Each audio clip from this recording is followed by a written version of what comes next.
I love making pens on my Shopsmith. They make really nice gifts. They're kind of fun, they're easy, but there is one issue that I found difficult when I first started. I had been trying to drill the holes that the tube goes in with the horizontal boring function of the Shopsmith Mark V, but it wasn't really working very well. I split a lot of pieces of wood and I wasn't really satisfied with the results. But I saw a trick on the internet using a chuck, and I'll demonstrate that for you today. What we're going to do today is take a piece of wood that's a pen blank. I made this piece out of firewood. It was a California almond. That's one of the things I like about making pens, is that you can use all sorts of interesting wood pieces, scrap wood from various sources, and make pens out of them. So we're going to take a piece of wood like that and simply drill a hole in it so that one can put the tube in the hole and then glue it in. Then once the glue is dry, it needs to be trimmed flush, like this piece has been done, so that it can be mounted on your mandrel, and then you can do the actual turning. Besides the Shopsmith, you need some other tools. You need a drill chuck to hold the drill bit. This one came with my tool. You need something to hold it in to the non-turning part of the Shopsmith. You'll see that in a minute. This I had to buy online. It fits into the taper right there, and gives you a place where you can attach the chuck so that it doesn't spin.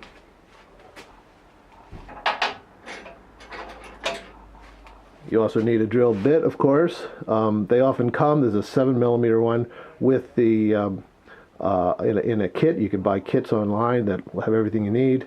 And you also will need a trimming tool that also you can get online, relatively inexpensive, to do the final trim to make it flush. Finally, the more expensive part is a drill, rather a lathe chuck. And this one I bought to make bowls and things.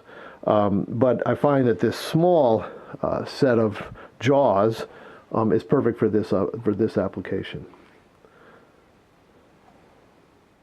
So here I have the Shopsmith set up. Everything is tight. Make sure that you get the taper tool in so the drill chuck doesn't turn once you start drilling. Now what I'll do is take the piece of wood and simply put it in the chuck. Now this piece is relatively square, but I find that you don't actually have to be square. As long as the chuck can hold it, you can do all sorts of shapes, and so that means you can use all sorts of pieces of scrap wood. I even used a branch once. So now we'll drill the hole. One of the things to make sure when you start this is that the drill is the piece of wood is relatively centered to the drill bit, so that it drills through without getting through the edges.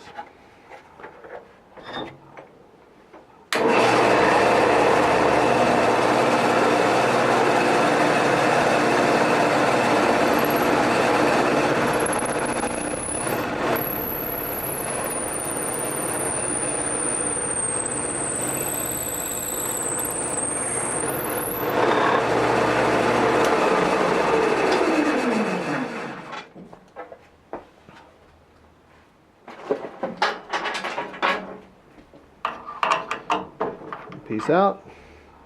So you have a nice hole drilled in there. Next, what we'll do is show how to do the trimming after the glue dries when I put the tube in.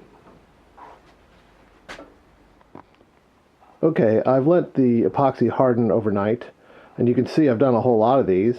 This is definitely a task that can be done in a production sense. Now, one thing I forgot to mention yesterday is you should definitely wear face protection, eye protection. I wear a full face mask all the time, full face guard. But also that the drill bit will get hot, particularly if you're doing a fairly large number of blanks. But now we're going to make this piece flush. You can see that there's a glue on one end, of course. and not on the other where I had inserted it on the one end. We need to make it flush. So this is a little bit different than when we drilled the holes, where we made it very snug. Right now, because you don't want to crack the wood, you don't actually have to tighten this down a whole lot. Just so that it's going to keep the piece of wood from twisting. I'll put my face mask on. We'll start this up.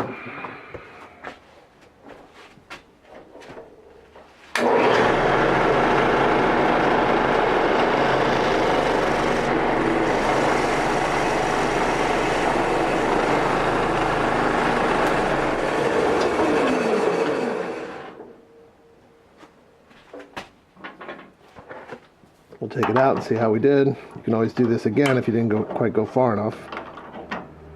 And you can see that right now it's just perfect. It's flush with the wood.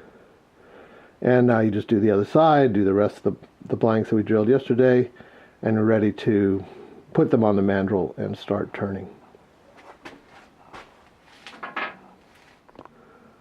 Alright, now we're all trimmed up.